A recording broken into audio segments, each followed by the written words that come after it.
Trans izateagatik, esango zenuke sexua modu oso ezberdinan bizi izan duzula? Bai. Oso ez dakit, baina bai pixkat. Tabu gehiago daude.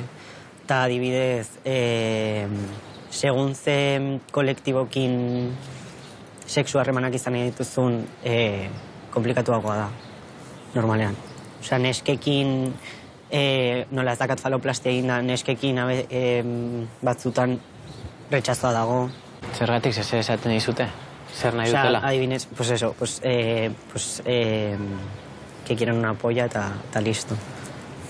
Eta zuk zer esaten dinozu? Nire kasuan ez dakat, baina adibidez nire lagun batzuk esate dutena da, pues tengo muchas, tengo un repertorio entero, adibidez, pues dildoak eroste dituzte eta hola. Ze irudi uste duzu daukala jendeak zure erlazioen inguruan? Ez dute planteatzen mutil bat alua eduki daitekela askotan. Eta orduan simplemente kortozirkuito. Es que ikusten zaie orduan sin más,